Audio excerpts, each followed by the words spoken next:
My mom called, laughing. Your sister used your college fund to book her dream wedding in Italy. You weren't going to use it anyway. I stayed quiet, then made one call. Cancel everything under that name, I told the agent. They hesitated and asked, sorry, who are you? I smiled and said, I'm the one who paid for the entire estate they're celebrating at.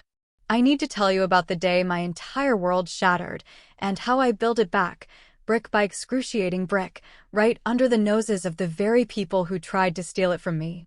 I used to believe in family, in quiet loyalty, in the idea that if you just kept your head down and worked hard, eventually, your sacrifices would be seen. I believed that until one afternoon, the phone rang, and my mother's giddy laughter on the other end delivered a betrayal so profound, it felt like a punch to the gut. That's when I finally understood. Some people won't just take everything you give, they'll laugh while they steal the rest, and then pretend you owe them. My story, the real one, starts years ago, back when I was just a kid in high school and life felt simpler. I was Owen, the quiet one, the responsible one. Not the golden child. That was my sister, Elise, 3 years older, radiating a blonde, effortless charm that made everyone orbit around her. Parents adored her, teachers doted, even strangers would smile at her like she was destined for greatness. Me? I was the one fixing the Wi-Fi, helping Dad with his taxes, just useful. I didn't resent her at first. She was my big sister, after all. She taught me to ride my bike, braided string bracelets at camp, even let me tag along with her friends sometimes. But as we got older, something shifted. The rules changed. Elise crashed Dad's car her junior year, blamed it on a phantom dog. Zero punishment.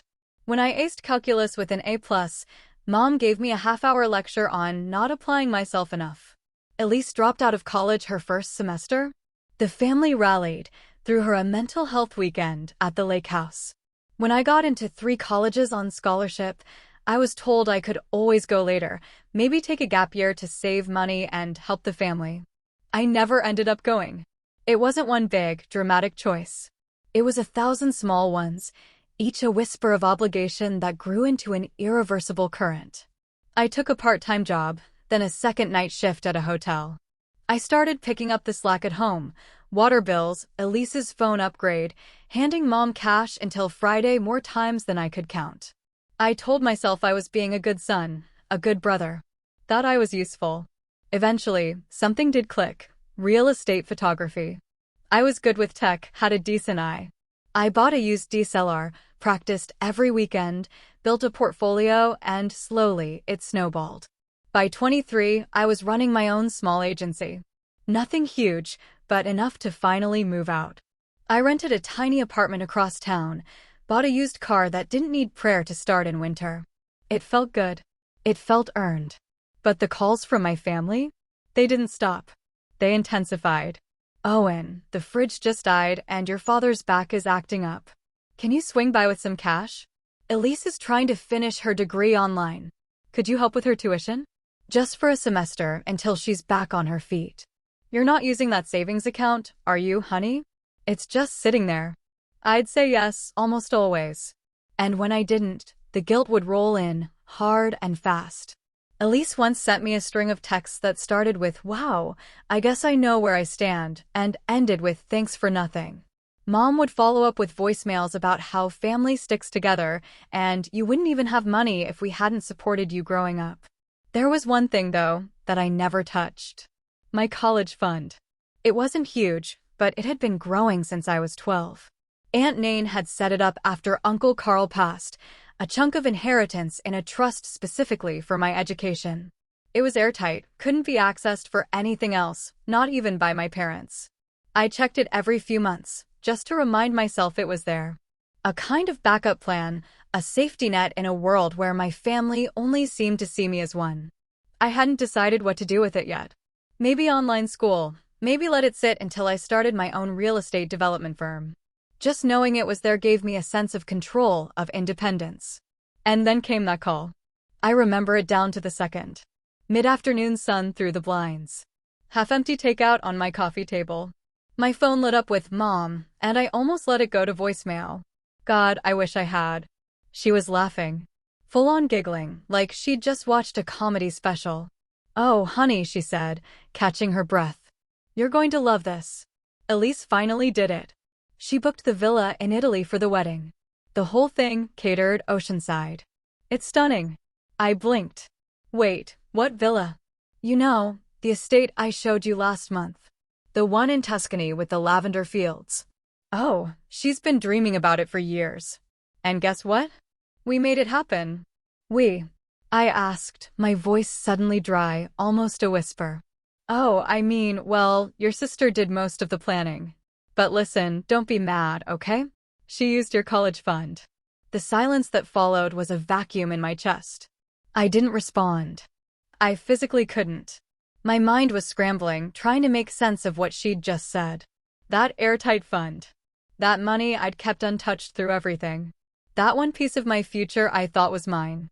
"You weren't using it anyway," she said, with a shrug I could hear through the phone. "And family comes first, right? Besides, you've got that business now. You're doing fine." I must have been quiet for too long because she cleared her throat. "Owen?" I swallowed. Did she even ask me? Another laugh, smaller this time. "Oh, don't be so dramatic. She's your sister." I ended the call without another word. My fingers trembled as I opened my laptop and logged into the trust portal. Access denied. Unauthorized changes. A new beneficiary listed. Somehow, someone had found a loophole. And that's when it hit me. My name wasn't even on the wedding guest list. I hadn't received a save the date. No texts, nothing. They planned to do all of this behind my back. I stood up, walked to the kitchen, and poured myself a glass of water. My hands were shaking too much to drink it. The betrayal hit like a slow-moving wave. Not the kind that knocks you over immediately. The kind that pulls at your feet until the ground is gone. I sat back down, pulled up my files, and opened the ledger of properties and businesses I'd quietly invested in over the past 2 years. It wasn't flashy. I didn't talk about it. But while they were busy treating me like a walking ATM, I'd been turning my income into something more. I scrolled down, stopping at the line that read, Villa dell'Anima, Tuscany Estate, acquired via holding company, Canera Group. My name wasn't listed on any public record, but I owned it. I leaned back in my chair, staring at the screen as 100 thoughts collided in my head. Rage, grief, disbelief, and then something colder, sharper. They thought they'd stolen my future, but they just tried to book their dream wedding at a place I already owned. And the reservation? It was still pending final confirmation. My hand reached for the phone. I had one call to make. I stared at my phone for a long moment, then tapped the screen. The dial tone rang once, twice, then connected. Villa dell'Anima, how may I assist you? The voice on the other end was crisp, polite, professional. I cleared my throat. Hi. I need to cancel a reservation. It was made under the name Elise Waverly. There was a short pause, then a rustling of paper. Just one moment, sir. I could hear her clicking through something. Yes, we have a full estate reservation under that name. June 14th through June 21st. Full access to the vineyard, spa, catering staff, private chef, and garden ceremony area. Deposit received. May I ask the reason for cancellation? I'm the owner, I said simply. She didn't have my permission to book it. Another pause. Sharper now. I'm sorry. You are. Owen Waverly. Canera Group. My holding company acquired the estate last year. You should have a non-disclosure on file regarding private ownership. A different kind of silence followed this time. Not confusion. Realization. I see. Yes, I do see that here. She sounded nervous now. Would you like me to proceed with the cancellation? Not yet, I replied. I'll call back soon. I want everything untouched until I say otherwise. I ended the call before she could ask more questions. My hands were still shaking, but not from shock anymore. It was something else now, something sharper, angrier. I didn't feel like the quiet, dependable one anymore. I felt like the fool who had been used too many times. And suddenly, I wasn't okay with that anymore. The very next day, I drove to my parents' house unannounced. It was still the same modest split level I'd grown up in, same cracked driveway, same creaky porch swing. I hadn't been back in over a year. Dad opened the door, his face tightening when he saw me. Owen, didn't know you were coming. I figured, I said, stepping past him without waiting. Mom was in the kitchen, sipping coffee and humming. Elise was on the couch, scrolling through her phone, a glass of wine in hand at 11 a.m. Elise, I said flatly. She looked up, her eyes briefly flicking with surprise before settling into a smug little smile. Well, look who finally decided to show his face. I didn't get an invite, I replied. Mom laughed from behind me. Oh, honey, you know how tight the guest list is. Elise's fiancé's family is flying in from everywhere. There just wasn't space. But you'll be with us in spirit, right? I ignored the burn in my chest. So, you're going to Italy next month? Elise raised her glass. Tuscany, baby. Ceremony in the garden. Dinner under the stars. Fireworks over the vineyard. It's going to be magical. And you used my college fund. Elise didn't even flinch. She just rolled her eyes like I was being dramatic. You weren't going to use it.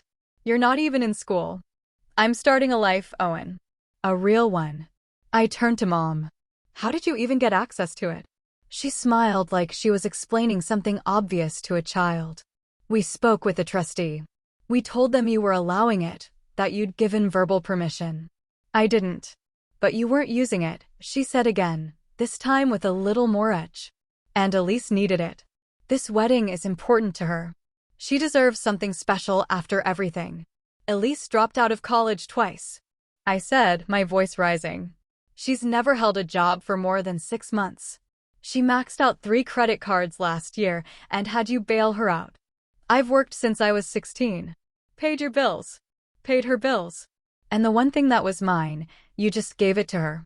You need to calm down. Mom snapped. You always make everything about you.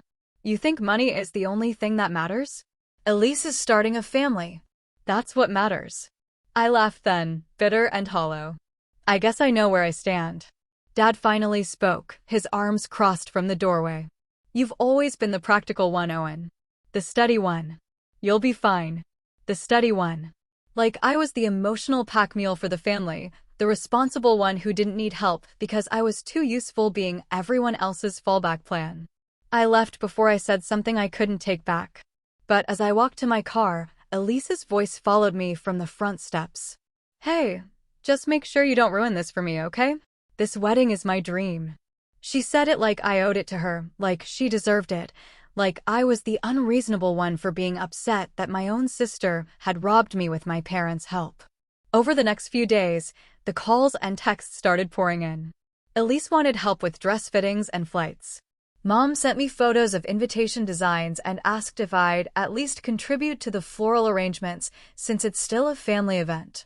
Dad texted me, asking if I could help Elise's fiancé find a photographer for cheap since you're in that business. No one apologized.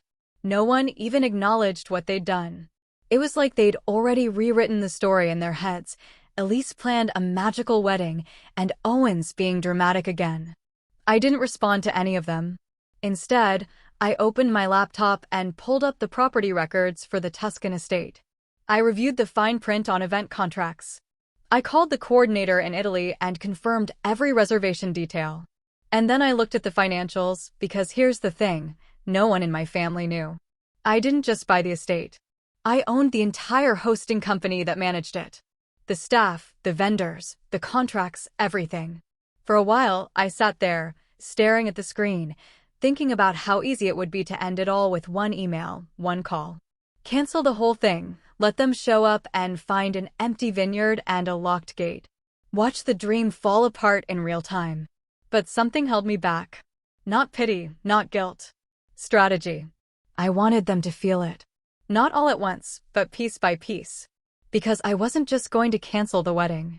I was going to show them exactly what it felt like to be treated like an afterthought, to be used, and to be dismissed by someone they never thought would fight back. The next move was mine, and I was going to make it count. The betrayal that pushed everything over the edge came exactly 13 days later, and it wasn't loud. It didn't arrive in some dramatic blow-up or screaming match. It came through an envelope, casually slid under my apartment door like it was nothing. I remember the moment vividly. It was early evening, and I was finishing a client edit, headphones on, sipping from a chipped mug of black coffee that had long since gone cold. When I finally took a break and got up to stretch, I noticed it. An ivory envelope, expensive-looking, unmarked except for my name in sweeping cursive across the front. No return address. Inside was a thick, professionally printed wedding invitation. Gold foil details pressed into heavyweight paper. A custom watercolor of the Tuscan estate filled the inside flap. My estate, their venue, the place they stole from me and assumed they could claim like it was theirs by birthright. But that wasn't what made me stop breathing for a second. It was the insert tucked into the envelope, a printed itinerary labeled Family Members Stay Schedule. Each room in the estate had been assigned to a family member, Mom and Dad in the main suite, Aunt Cora and Uncle Leo in the garden cottage, cousins in the vineyard rooms, and Elise and her fiancé in the villa master. Of course, every single room was labeled except one. Mine. In fact, I wasn't listed anywhere. The bottom of the sheet had one final line: non-immediate guests and extended family are responsible for arranging their own accommodations off-property. I sat down, staring at it, my pulse a slow throb in my temples. Not only had they stolen my fund and used my own property for their fantasy wedding, they'd gone out of their way to exclude me from staying there. On the land I owned, in the estate I'd quietly restored and brought back to life with my own money and sweat. I flipped the invitation over, looking for some kind of message, a personal note, a card, anything. And there it was, a small sticky note from my mother, written in her looping, condescending script. Owen, we didn't include you in the villa accommodation since we figured you'd feel more comfortable staying in town with the other locals. You're always so independent, and we didn't want to make you feel obligated to attend every event. But of course, we'd love to see you at the ceremony. Love, Mom. I reread it 3 times.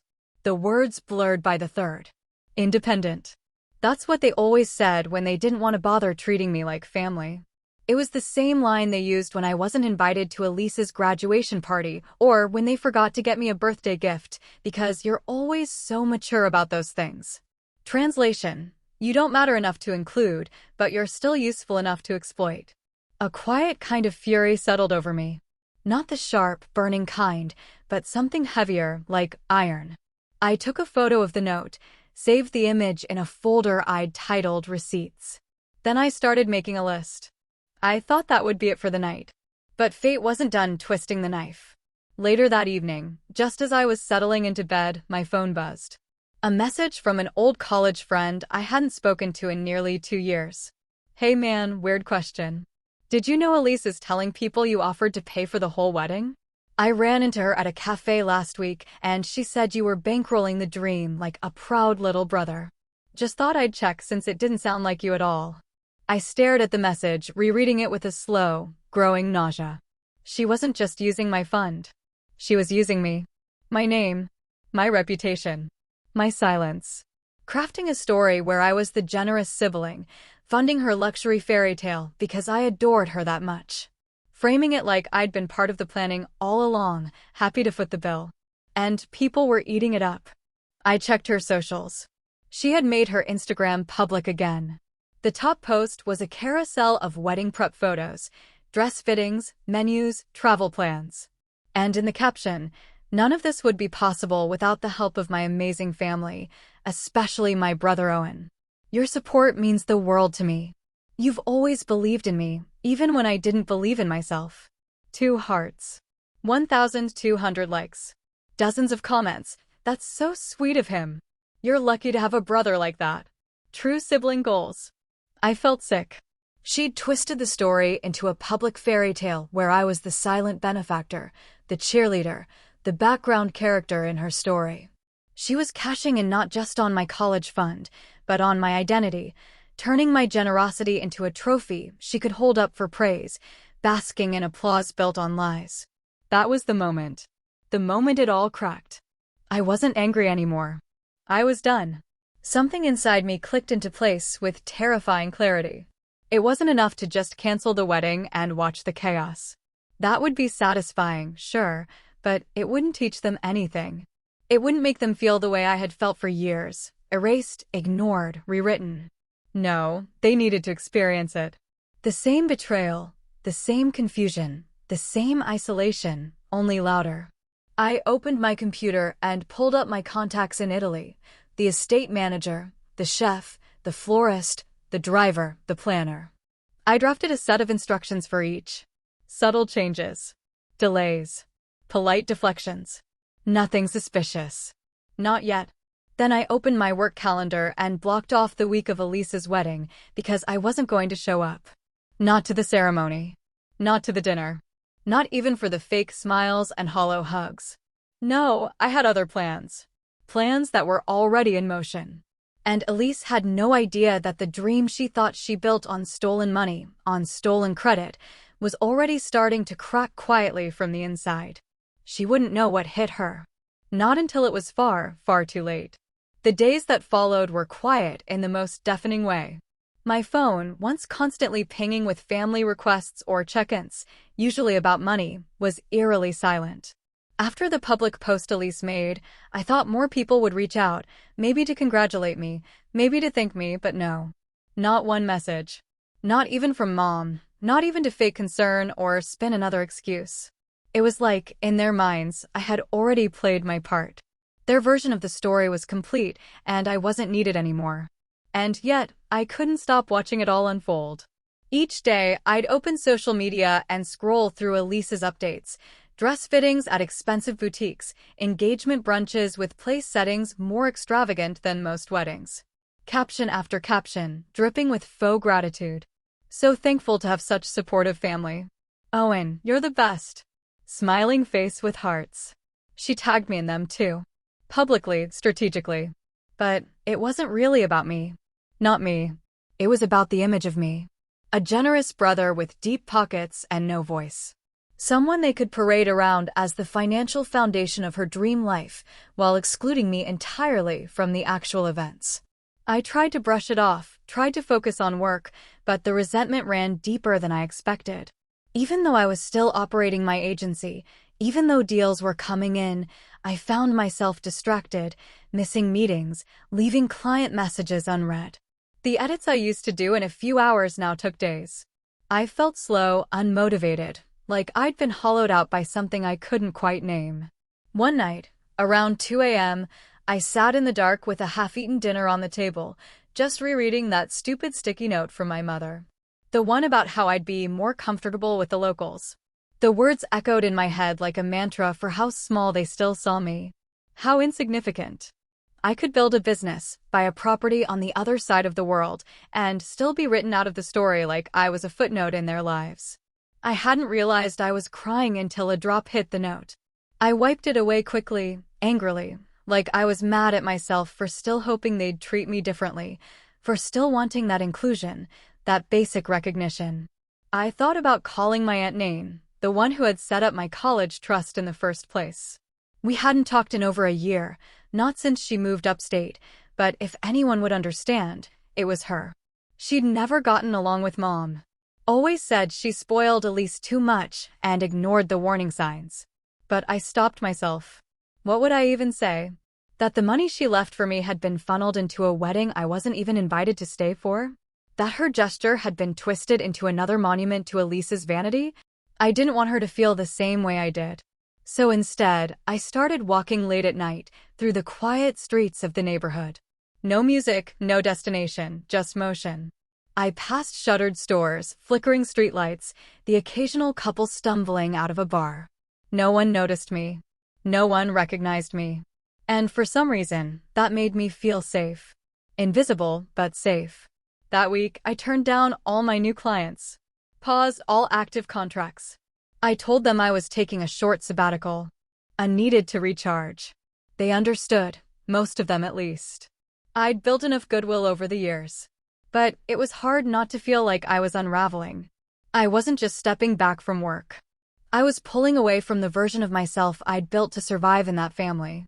The giver, the fixer, the one who stayed quiet and steady while everyone else demanded more. It was my first time saying no without apologizing. And it felt horrible at first. Then slowly, like a splinter being pulled, it started to feel necessary. During those long, silent nights, I found myself sketching ideas on a legal pad. Not just revenge, but rebuilding a different version of my business. More autonomous, less dependent on clients who thought I was always available. Passive income strategies, licensing my portfolio, partnering with travel brands instead of chasing down realtors who didn't respect deadlines. And then came the email. Subject line: Final guest list confirmation, Villa dell'Anima wedding event. I almost didn't open it, but curiosity got the better of me. It was from a coordinator in Italy. Elise's planner had submitted the final names for the guest registry. There were 52 names. All family, all friends, even distant cousins I hadn't spoken to in years. But not me. Not one mention of my name. Not even as an optional guest. They were planning to stand on my property, eat food from my chef, drink wine from my cellar, and toast to a new life. All while pretending I didn't exist. It didn't sting this time. It burned. That was rock bottom. Not the betrayal itself. Not the money. Not even the exclusion. It was the realization that they'd only ever see me as a tool, a means to an end. Someone whose value ended the moment he stopped giving. And that was when I truly let go. I closed the email, shut my laptop, and grabbed my phone. I wasn't ready to make my move yet. Not quite. But I was ready to walk away from their story, from their narrative. And when the time came, I'd write my own ending. One they'd never forget. The first thing I did was take a deep breath, and then another. Not metaphorically. Literally. Every morning before touching my phone or checking emails, I stood barefoot on the cold tile of my kitchen and inhaled, as if I could somehow pull a new version of myself into existence with each breath. It sounds small, but after years of being on call for a family that treated me like an ATM with a pulse, it felt revolutionary. I started by reclaiming my space, physically and mentally. I deleted the group chats, muted Elise's socials, blocked Mom's number, not out of spite, but necessity. There was no point leaving the door open for people who only knocked when they needed something. Then I called the estate manager in Tuscany. Her name was Sophia, and though we'd only exchanged formal messages in the past, this time I spoke with her directly. I told her I was going to be taking a more involved role in the weeks leading up to the wedding. I framed it as a quality control inspection for future clients, which wasn't entirely untrue. She was polite, professional, and surprisingly enthusiastic about my interest in the day-to-day operations. It would be an honor to have the owner finally visit, she said. We'll make sure the staff is ready to assist you personally. I thanked her, told her I'd send a revised itinerary soon, and then I went to work. Not revenge yet. Not yet. First, I focused on building something, on stabilizing myself. I pivoted my business model, just like I'd mapped out in those late-night sketches. Reached out to a few contacts in the travel and architecture space. Within weeks, I had a licensing deal to publish a digital portfolio showcasing luxury estates, mine included. The kicker? Each photo would include a short write-up crediting the owner and designer, Owen Waverley, founder of Canera Group. My inbox, once filled with last-minute photo reschedules and frantic calls from realtors, was now full of collaboration offers, speaking invites, and even one tentative email from a boutique travel magazine asking to do a feature piece titled "The Man Behind Tuscany's Hidden Gem." I said yes to all of it. The portfolio launched online a week later. It got shared by a few mid-tier influencers in the travel space. Then a real estate TikToker picked it up, marveling over how this quiet guy in his 20s just casually owns a vineyard in Italy. Overnight, my Instagram doubled in followers, then tripled. I hadn't even posted a picture of myself yet. People were just fascinated with the story of a young entrepreneur who apparently owned what they were calling the most romantic wedding estate in Europe. Elise had no idea. She still hadn't connected the dots. In her world, the villa was just some anonymous, company-owned property managed by distant hands and online contracts. She was too wrapped up in cake samples and rehearsal dinners to notice the chessboard shifting underneath her feet. Meanwhile, I was no longer playing defense.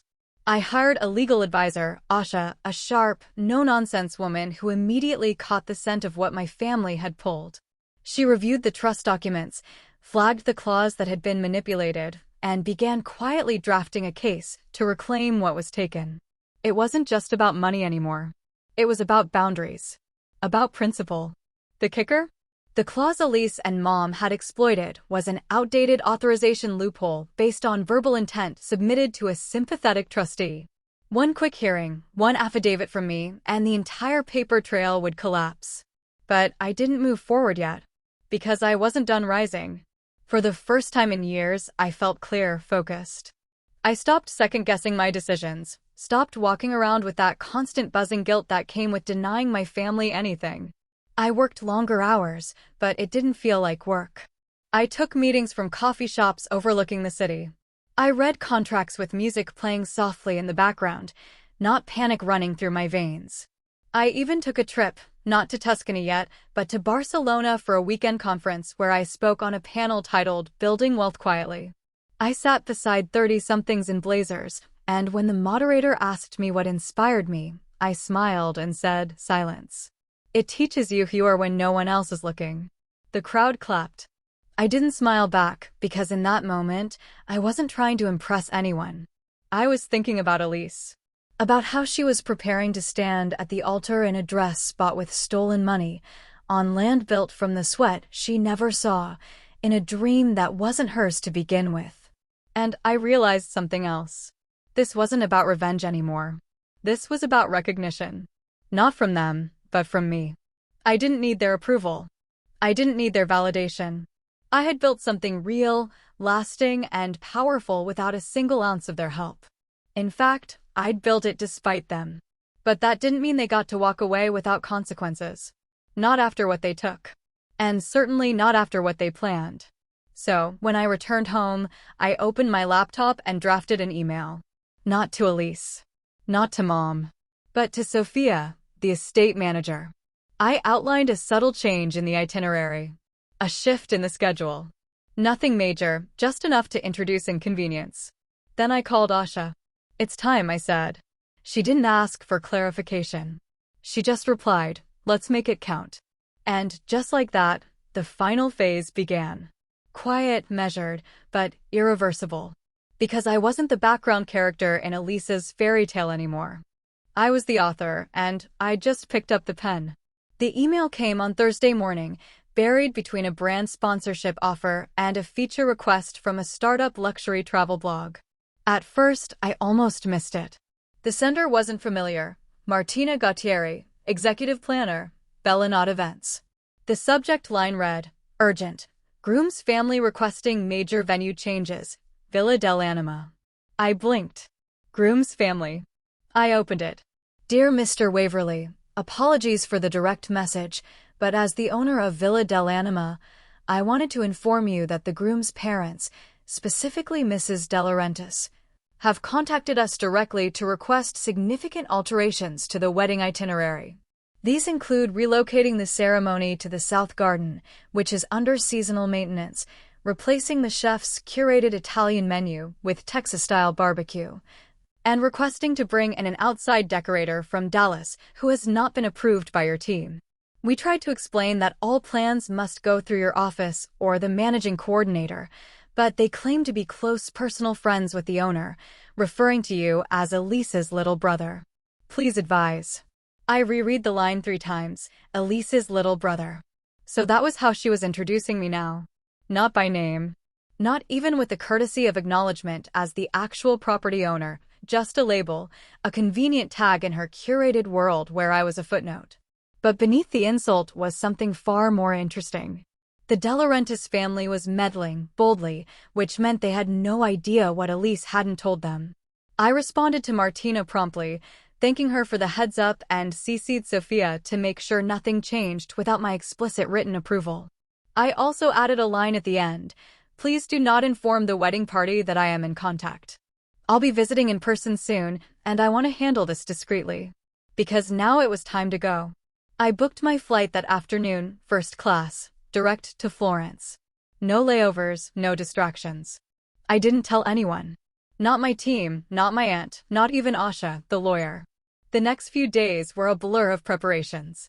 I arranged to meet with the estate staff, had the security manager give me a full rundown of scheduled deliveries, and even walked the grounds via video chat with Sophia to confirm where every table, chair, lantern, and floral arch would be placed.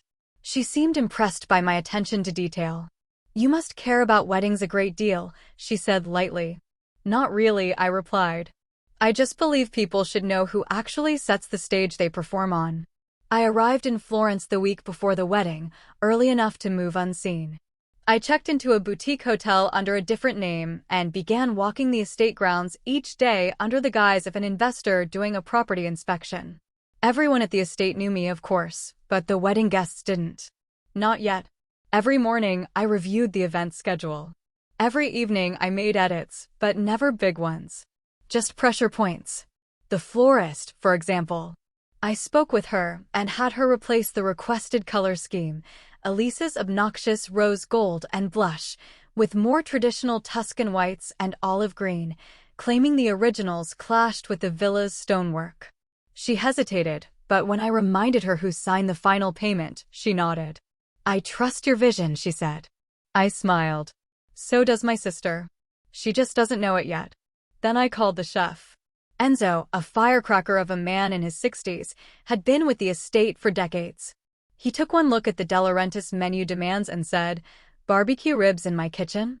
They must be out of their minds." I'm inclined to agree. "I'll make something real," he said. "Something they'll remember, even if they don't understand it." "Good," I told him. "But let the menus stay the same on paper. Don't change anything until they're already seated." He gave a wicked grin. By midweek, I was deep in the logistics of what I'd started thinking of as a stage play. The players didn't know the script had changed. They were just rehearsing their lines, moving toward a climax they couldn't see coming. But then something unexpected happened. I found a weak spot. The day before the De Laurentiis family was set to arrive, I met with one of the junior planners, Luca, a quiet, meticulous guy who mostly handled transportation and guest coordination. We were reviewing shuttle schedules when he pulled out a clipboard and casually said, "We're still waiting on payment for the transportation upgrades. The groom's family requested luxury vans for the guests instead of the standard fleet, but no one has processed the invoice." They didn't pay. They sent the request, but assumed it was comped. They mentioned that Owen already covered everything. I didn't speak for a moment. Then I said, "Can you send me a copy of the full invoice list? Everything billed under Elise or her fiancé's name." He looked a bit nervous. "Should I loop in the planner?" "No," I said gently. "Just me. Discretion is important." He nodded and sent it. When I got back to my room and opened the file, my jaw clenched. There were nearly €12,000 worth of unapproved upgrades, rushed deliveries, and personalized editions Elise and the De Laurentiises had simply tacked on without clearing any of it. Monogrammed napkins, imported dessert platters, a special champagne cart stocked with bottles I knew weren't in our cellar. All billed under the assumption that I would cover it without a word, without acknowledgement. That was the moment I made my decision. I wasn't just going to teach them a lesson. I was going to remind them of something they had long since forgotten. I built the stage. I funded the lights. I paid the cast. And now they were going to see what happened when the curtain dropped and the real story finally began. I didn't sleep the night before the wedding. Not because I was nervous, far from it. It was the kind of electric wakefulness you feel before pulling the last thread on a tightly wound knot. Everything had been prepared, scheduled, reviewed, and confirmed. Now, all I had to do was wait. The morning sun over the Tuscan hills was blinding. A golden light spilled over the estate like a spotlight. And for a brief moment, the villa truly looked like something out of a dream. Elise's dream, built on lies and borrowed credit, propped up by people she didn't even have the courtesy to acknowledge. I watched from a distance as the guests began to arrive. The groom's family descended in a flurry of designer luggage, statement sunglasses, and over-perfumed air kisses. Mom and Dad rolled up in a rental SUV, wearing clothes that screamed, "We don't belong here, but we'll pretend we do."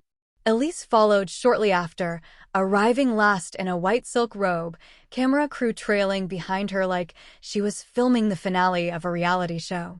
They looked happy, entitled, untouchable. But that's the thing about borrowed power. It never lasts. The first thread unraveled around noon. Sophia approached Elise gently during the pre-wedding brunch to inform her that the ceremony had been moved back by 2 hours due to an unexpected maintenance issue in the south garden. The very location Elise insisted on after bulldozing the original plan. Elise was livid, of course. What kind of maintenance? You knew this was my one request, she snapped. Sophia, calm and professional, simply said, "It's been an unusually rainy season. The ground isn't stable enough to support the platform or aisle runners. We'd hate for anyone to twist an ankle, especially the bride." It wasn't a lie, just a selective truth. The real issue?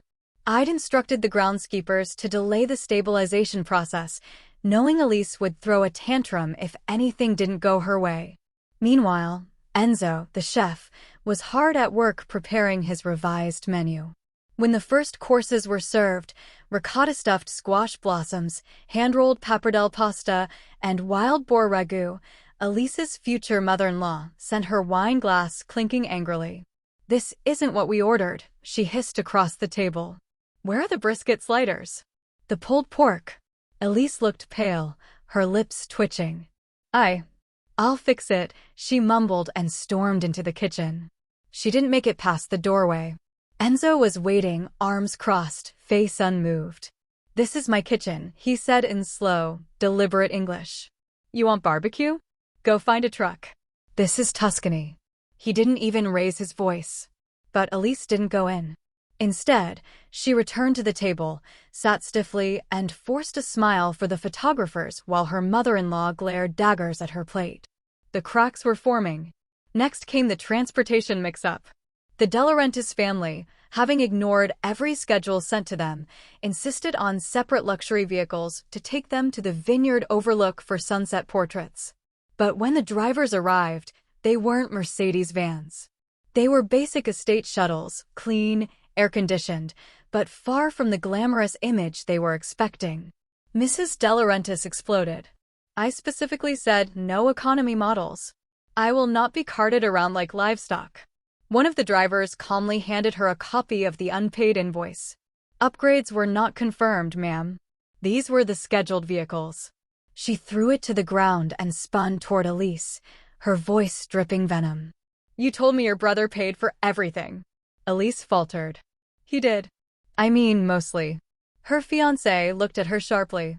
"Wait. You told me Owen paid the entire balance. Is this not covered?" Elise looked like a deer in headlights. "I thought it was. He's always paid." The words rang out across the terrace, slicing through the murmurs of guests. I watched from a distance, sipping espresso on a shaded balcony where no one noticed me. Not yet. Later that evening, after the sun dipped below the hills and the ceremony finally began, 2 hours late, in a location Elise hadn't chosen, with guests visibly uncomfortable in the unshaded courtyard, I made my way down to the estate office. Sophia met me there. "They're seated," she said quietly. "Are you ready?" I nodded. She handed me a tablet connected to the estate's internal display system. The reception courtyard had a large mounted screen for slideshows and video messages, something Elise had insisted on for her Instagrammable moments. I tapped the screen twice. The slideshow began. At first, it showed the usual fare: childhood photos, engagement pictures, family vacations. Then the screen flickered and a new slide appeared, the real sponsor behind this wedding. The room fell quiet. One by one, images faded in. Photos of me at the estate. Blueprints from the renovation. Press articles about my company. My name on the deed registry. A final slide read, "This estate was not gifted, not family-owned. It was built by Owen Waverley, paid in full, restored with care, and borrowed without permission for this wedding." The silence that followed was louder than any music Elise could have hired. I didn't need to be in the spotlight. I just wanted the truth to take its place. Gasps echoed. Murmurs started. Heads turned. Elise stood at the center of it all, frozen in her white gown, mouth parted, eyes wide. She looked at her fiancé, who stared at the screen with dawning comprehension. "You said your parents helped pay for this," he said, his voice low. He's my brother," she stammered. "Did you even ask him?" Elise's hands dropped to her sides. I didn't wait to see more. I turned and walked quietly back toward the house, the night air cool against my skin, the weight in my chest lifting with each step. But that wasn't the final move. No, the best part was yet to come. Because when the clock struck midnight and the fairy lights twinkled in the trees, and the guests were still reeling from what they'd seen, Sophia approached Elise with a final document. "Miss Waverly," she said, loud enough for the table to hear. "I just need your signature here before we can process the outstanding charges." Elise blinked. "What charges?" Sophia flipped the tablet toward her. "The ones you approved without payment. It's standard estate policy. Non-payment results in a lien against the booking party. The amount on the screen? €12,473.92. Elise's hand trembled. And then, from the far corner of the table, my voice finally cut through the silence. "Don't worry," I said calmly, stepping into the light for the first time that night. "I'll cover it." Everyone turned. "But not as a gift," I continued, smiling just slightly. "As a loan. I'll be sending you a contract tomorrow with interest. We'll see how independent you really are." And then I walked away, past their stunned faces, past the string lights and champagne flutes, right back into the silence I had earned. The fallout was swift, humiliating, and entirely out of Elise's control. The day after the wedding, the fairy tale veil lifted like fog burning under a harsh sun. The morning light did her no favors. Guests whispered behind breakfast mimosas.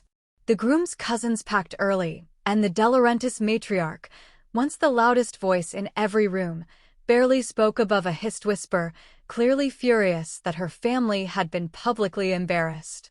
Elise spent most of the morning locked in her villa suite, blinds drawn, trying to manage the damage control with one hand and wipe mascara trails with the other. I know this because Sophia kept me updated discreetly, not because I asked, but because by then the staff knew who I was and, more importantly, what I stood for. Her new husband, if he could still be called that, wasn't seen much after breakfast. Around midday, word spread that he'd checked into a hotel in Florence. No goodbye, no explanation, just gone. And Mom? She tried to spin it, to text me some awkward attempt at guilt-laced reconciliation. "I think you overreacted. We're still family." This wasn't how it was supposed to go. I didn't respond. Then came the final blow. The trust fund, my college money they'd drained, was officially challenged in court. Asha, my attorney, presented the trustee with evidence of unauthorized manipulation, the forged verbal consent, and the false beneficiary transfer. It wasn't even a fight. The trustee folded like wet paper. Within weeks, the court ruled in my favor. The original trust was reinstated with penalties. Elise was ordered to repay every euro taken, plus interest. Mom and Dad had to co-sign the payment plan. Apparently, they hadn't realized Elise had spent more than what was even in the trust. Her wedding wasn't just stolen. It was definanced. The estate, of course, never hosted another Waverly event again. I gave Sophia strict instructions. If anyone from my family calls, tell them the venue is permanently booked. And it was. Not just booked, rebranded. A few months later, Villa dell'Anima became the flagship property of a new travel and photography experience I launched called Owned by Quiet. A curated line of luxury estates rebuilt by people no one believed in. Photographers, writers, immigrants, quiet kids who were always told to sit down and stay small. The business took off. My name was no longer hidden in legal records. It was on the brochure. As for Elise, I haven't heard much. Her social media went dark not long after the wedding debacle. Occasionally, a friend of a friend will mention she's working part-time at some boutique in the city, trying to pick up the pieces. Mom still sends texts on holidays. Still signs off with "love you always." She never mentions the wedding, never mentions the debt, never asks how I am. And I'm okay with that. Because in the end, I got exactly what I wanted. Not just revenge, but something cleaner, deeper. I got peace. And they got to learn, in full view of everyone, what it feels like to treat the quiet one like a background character, only to realize he was the author all along.